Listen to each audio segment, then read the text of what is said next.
Hello, Steve White, Trekboy 89 for Steve White's 89. Well, we're up to episode 8 of Lower Decks, and I'm continuing to enjoy them. I was not a fan first season, and something seems to have changed this season.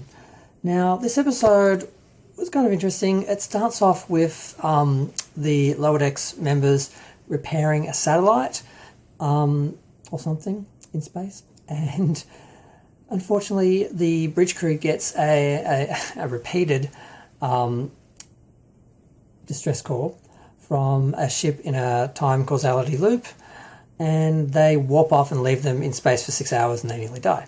But they don't. But they do make the point that the lower decks crew are not considered, well, they're not respected. They're considered expendable, basically, by the bridge crew, and there is that sort of issue, because that's something that really is not a part of Starfleet, wasn't a part of Star Trek, it's something we haven't seen on any other ships.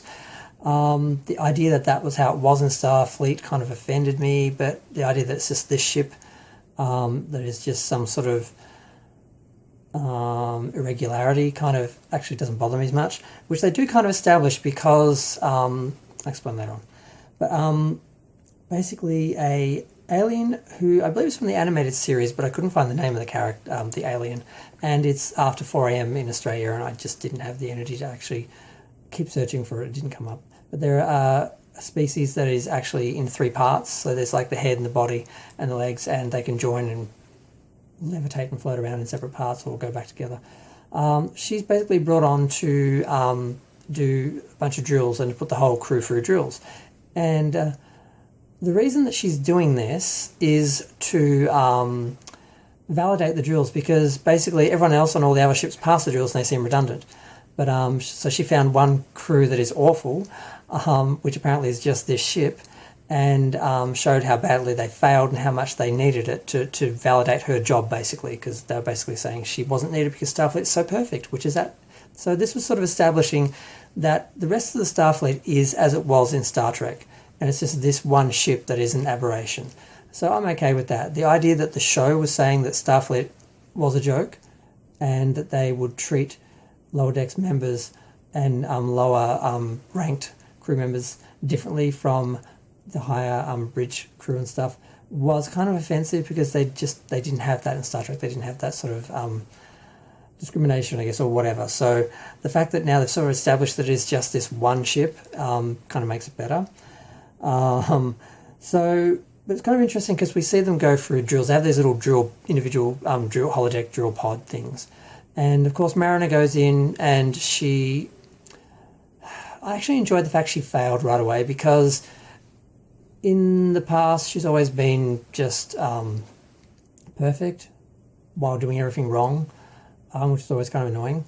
And we actually see Boilerma actually going through Boilerma, I say his name wrong, I know I do, but I can't remember which one it is. They actually show him doing really well. He basically, they all have different scenarios. They list them on the board, and they're all like basically Star Trek episodes. Some even use the names, like Naked Time and stuff like that. Others just describe what actually happens in it.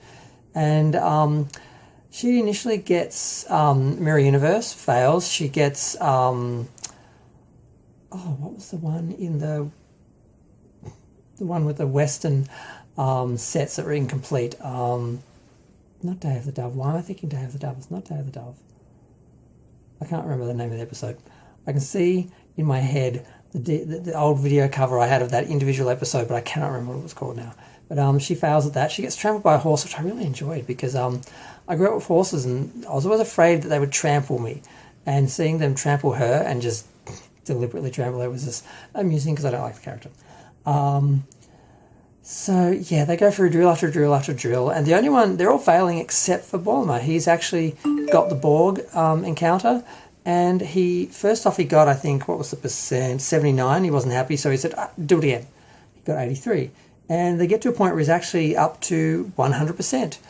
But he has to stop for a reason, which we'll go into. Basically, everyone's failing, and the instructor reveals that she was only there to validate her career, basically, and that she was going to send in all the reports and basically have the whole crew disbanded and sent off to separate ships, basically, which would solve the problem, because all those mistakes could just be evenly distributed across, the Federation.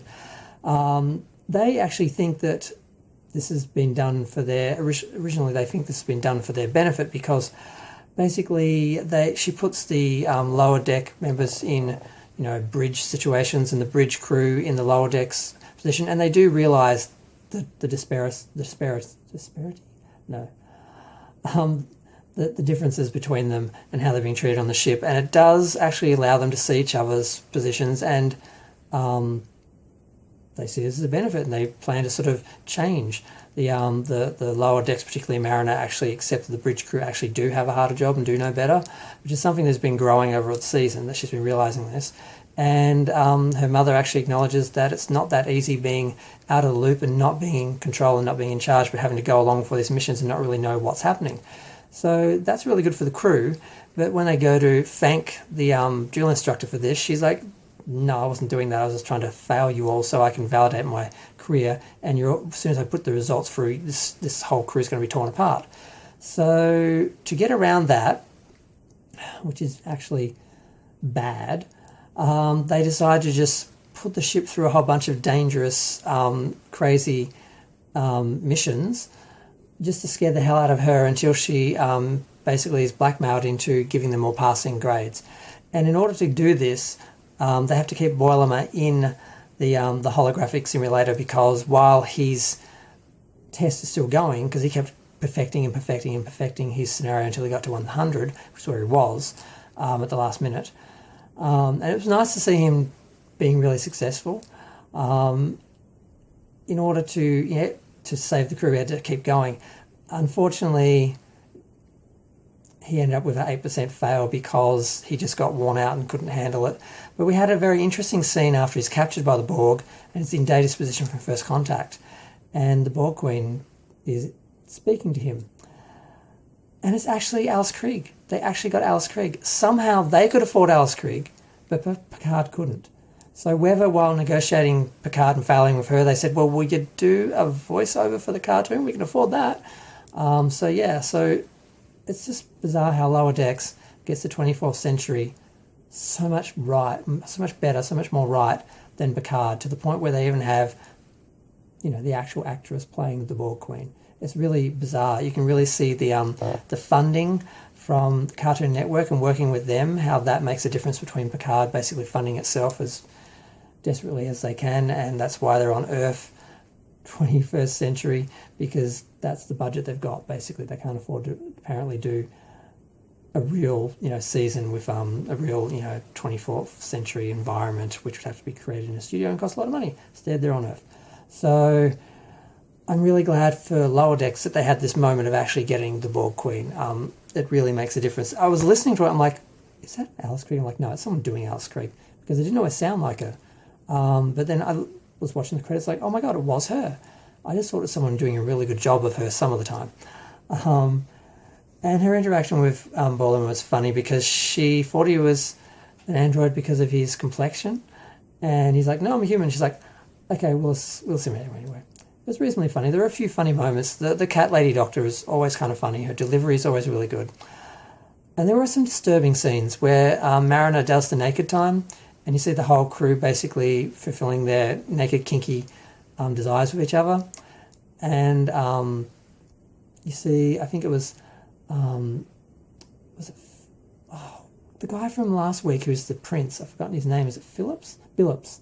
He was riding the first officer like a horse with a dog collar, and the cat doctor, I can't remember her name, and the Bajoran first officer were not first officer, security officer, were having sex, and he was covered in scratches, and they were naked. And the funny thing was, the start of the episode, it actually came up with 3 different ratings, extra ratings, like sex, nudity, violence. So this episode is rated differently from all the other episodes, which I thought was really odd. And I'm like, how's that going to go with putting the whole series up? You're just going to exclude that one episode from certain times? That mean you won't be able to air a whole season in a certain time slot because of one episode or something? It's kind of weird. Or you won't be able to market it towards younger children because of one episode. It was just really weird.